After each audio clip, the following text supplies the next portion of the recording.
Hi, this is the gun guy, Joel Persinger. Thank you very much for watching my videos. I really appreciate it. This is a road rant specifically about active shooters. If you've been watching the news this week, we had an active shooter scare in San Diego at the Balboa Naval Hospital. Now, fortunately, thank God, it turned out not to be an active shooter. It was just somebody that thought they heard gunshots, so they called the police. And good for that person. They called the police. Sometimes we second guess ourselves and wish we hadn't afterwards. So I'm grateful they called.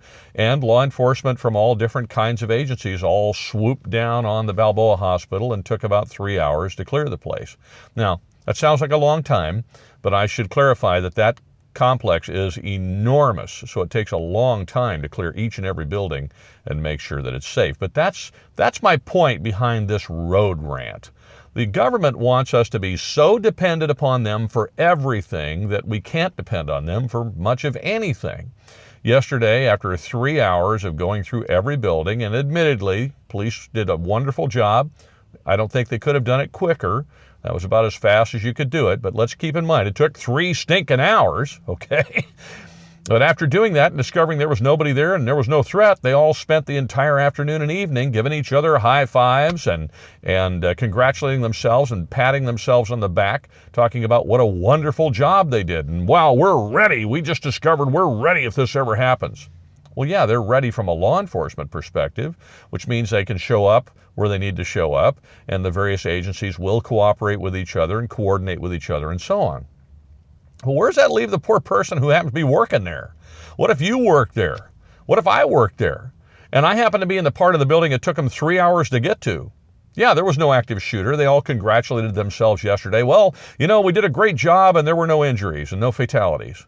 Well, there were no injuries and no fatalities because there was no active shooter, not because the police did a great job. If there'd been an active shooter, there would have been injuries and there would have been fatalities, period. Because everybody there was defenseless. And then some guy gets on the radio and he says, well, you got to prepare for these things now. You got to prepare for these things. You got to have a plan A and you got to have a plan B. So here's plan A: run, hide, and fight. Run, hide, fight. Okay, run, hide. I get it. Fight? With what? My stapler? I can't even fight with an ashtray because you can't smoke in public buildings in California, so there aren't any ashtrays. What, am I going to fight with my coffee cup? I'm going to fight with my fingernail file? I'm going to fight with my pen, my pencil? In California, people aren't allowed to fight because they have no weapon with which to do so. Because they're not allowed to have a gun. And you can't get a concealed carry permit to save your life. Literally. And so there you are, you know, run, hide, fight. No, what you're left with is run and hide and hope that the active shooter doesn't find you. So let's just clarify a couple of things. Words mean something in my vernacular. In my world, words mean something. So we call on 911 because we hear gunshots and first responders come, right? No. Police are not first responders. I know we call them that, but they're not. They're second responders or third responders at best, which means the first responder in each and every case is you. When somebody's trying to hurt you, the first person that's capable of responding is you. Everywhere you are, the only person that's with you all the time is you. You're going to be the person who has to respond first. Now, if you're very fortunate, there happens to be an armed security guard there or a bystander that'll help. Now, those people are going to be second responders because after you've responded or failed to, they'll help. But the second or third responder, second responder at best, and possibly the third responder is going to be police. And when they get there, they have to have a coordination, they have to get organized, and then they have to go in and try to do something to save you. But they're not the first responders. You are. Now, in California, we've legislated the first responders out of the ability to defend themselves, and that's where I have an issue with it. Law enforcement did a great job yesterday. I'm very proud of them. They did a fantastic job coordinating and getting where they needed to be and clearing that building.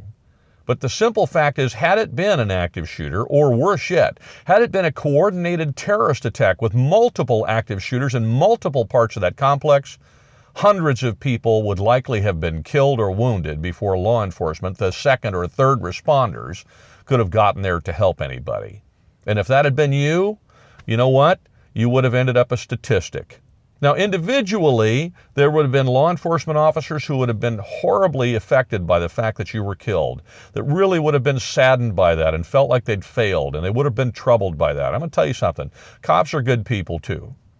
But as an institution, the police department or the local city or the federal government would rack up the statistics and count the dead bodies and then pat themselves on the back and say, well, we did better this time. There were, we only had a 10% fatality rate and we had a 15% before. So we're doing better now. We're responding better now. Well, let me tell you a little secret. When it's you that gets killed, the death statistic is 100%. California needs to go look at its laws again and allow honest, law-abiding citizens the ability to defend themselves. You want to tell me run, hide, fight? Cool, I'm good with run and hide. Now, give me the ability to fight back. Allow me to have a concealed carry permit. Allow me to carry my gun at work. Allow me to get the training to be an effective first responder. Not some feckless, defenseless, effectiveless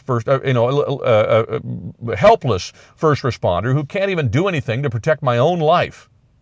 At the end of the day, 911 is great, but at the end of the day, each one of us is our own 911, and we need to be able to take care of ourselves. The California government needs to let us do that.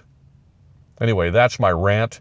If you disagree or agree, fine, leave a comment. As long as you leave the swear words out of it, I'd love to know what you say. Now, keep in mind, I don't allow swearing on my channel, so if you curse all over the place or drop F-bombs, it's not going to show up. So if you want your opinion to be viewed, just keep it civil and post whatever you want. I'd love to hear from you. And please share us on Facebook, Twitter, Instagram, Tumblr, all those other places so people can get the word out. Maybe we can actually get these laws in California changed so people can defend themselves during active shooter events.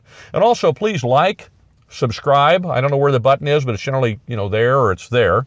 And give us a chance to notify you when more videos come out, either road rants like this one, or vlogs, or shooting videos. We'd love to do those too. And if you haven't already joined the National Rifle Association and you like shooting and you like gun videos and you enjoy this kind of stuff and you agree with the fact that these laws need to change, you need to be a member. So I'm going to put a link right here so that you can join the NRA for less money than it costs you for a box of ammunition. It'll save you some money clicking on this link. What the heck, save a little money and join an organization that's really working hard to restore the Second Amendment rights of Californians. Once again, thank you very much for watching. I really appreciate it. Have a great week and be safe.